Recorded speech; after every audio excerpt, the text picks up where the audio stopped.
अस्सलाम वालेकुम जी। आज हम आपको आगाह करते हैं दिलीप कुमार साहब के हवाले से एक न्यू और लेटेस्ट इंफॉर्मेशन से। वो ये है कि पेशावर में वाक़या उनका जो आबाई घर है उसको महकमा आसार कदीमा ने अपनी तहवील में लेकर सरकारी विरसा करार दिया था और अब इस घर की तज़ीन व आराइश के लिए अमली इक़दामात शुरू कर दिए गए हैं और घर का तमाम तर जो मलबा था वो हटा दिया गया है।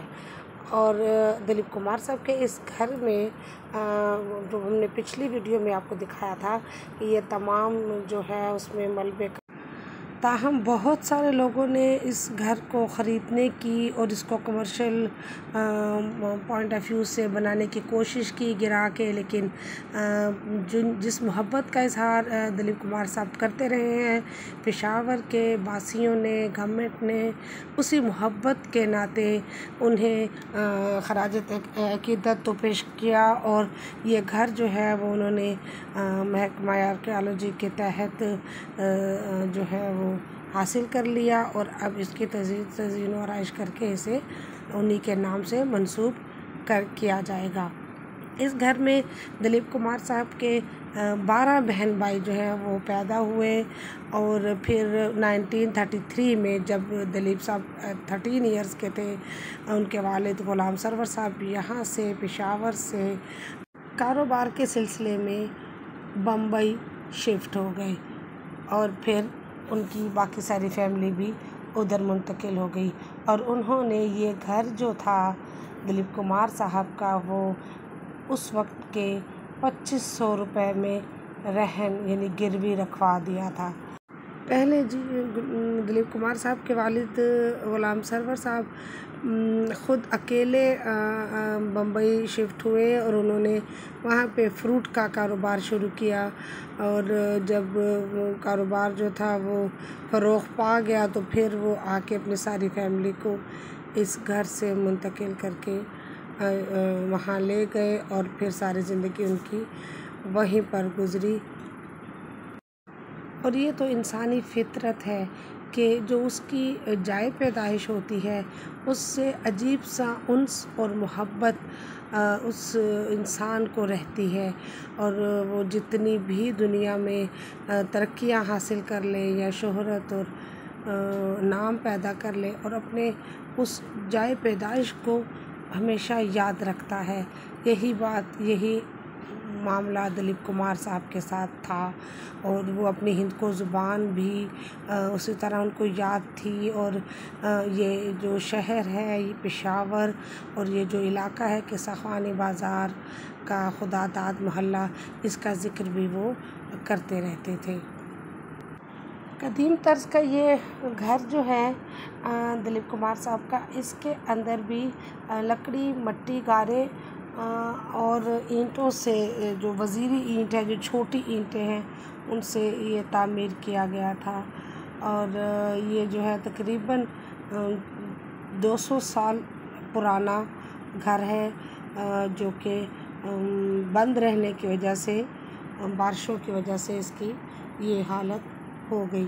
तो हम अब इसे दोबारा मरम्मत कर दिया जाएगा और इसके लिए अमली इक़दामात शुरू कर दिए गए हैं, जबकि फ़ंड्स भी हुकूमत ने जारी कर दिए हैं, जिसके बाद जो है मज़दूरों ने मलबा वगैरह हटा लिया है, जैसे आप लोग को नज़र आ रहा है, और सफाई कर दी गई है और अब मटीरियल नया मंगवाकर घर की तामीर और मरम्मत का काम शुरू कर दिया जाएगा। जी, करोड़ों दिलों की धड़कन और शहंशाह जज्बात के इस घर को किस तरह, किस हालत में वापस लाया जाएगा, उसकी वीडियो भी हम आपको दिखाते हैं कि किस तरह से वही कलर और वही रेनोवेशन जो है वो की जाएगी। वो पलट के मैं वापस वहीं आ गया और एहसास हुआ कि जैसे कल ही की तो बात है। इसलिए जब लोगों ने मुझसे पूछा कि आप कब गए थे यहाँ से, तो मैंने कहा कि मैं तो गया ही नहीं था। मैं तो यहीं था पेशावर में। ये दिलीप कुमार साहब की मोहब्बत का इजहार था अपने आबाई घर से और अपने पेशावर से। अब आपको हम ये उनकी घर की वो हालत बता रहे हैं जब वो अपनी फैमिली के साथ यहाँ से शिफ्ट हो गए थे। तो इस तरह से ये घर इस हालत में था। छत जो है वो इस तरह लकड़ियों की, जैसे मैंने कहा, कि बनी थी और सीढ़ियाँ चढ़ के सेकंड फ्लोर पर जाया जाता था। ये उनका एंट्रेंस है उनके घर का, जिस पे अभी ताला लगा हुआ है और जो है उसका काम अभी फ़िलहाल जारी है। रेनोवेशन का काम जारी है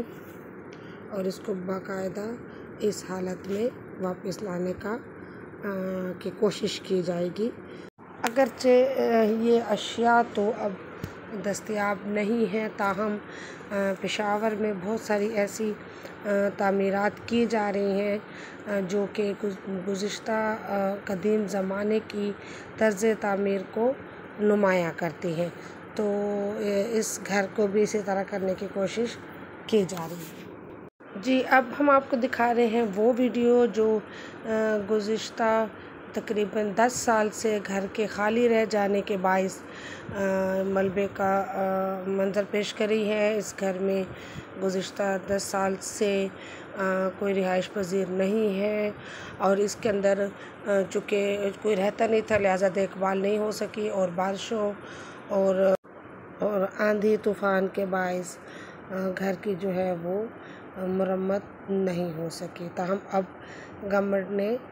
फंड्स जारी कर दिए हैं, जिसके बाद इस घर को अब इस पुरानी हालत में वापस लाने की कोशिश की जाएगी और इसके लिए काम शुरू हो गया है। जी, अब हम आपके साथ उनकी कुछ ऐसी तस्वीर शेयर करते हैं जब वो पाकिस्तान आए, पेशावर आए और उन्हें खराज अक़ीदत, खराज तहसीन पेश किया गया पाकिस्तानी आवाम की तरफ से, हुकूमत की तरफ से, सदर पाकिस्तान, गवर्नर खैबर पख्तूनख्वा की तरफ से उन्हें एजाज़ात और यादगारी गिफ्ट्स पेश किए गए और जो पाकिस्तान के आवाम है वो भी उनसे उतनी ही मोहब्बत का इज़हार करते रहे हैं जो कि उनको पाकिस्तान और पेशावर से थी। और वो अपने हर दौरे में अपने आबाई शहर, आबाई घर आने की और विज़िट करने की और इस धरती को चूमने की ख्वाहिश का इज़हार करते रहे हैं जिस धरती में उन्होंने जन्म लिया और उनके वालिदैन वहाँ रहते थे।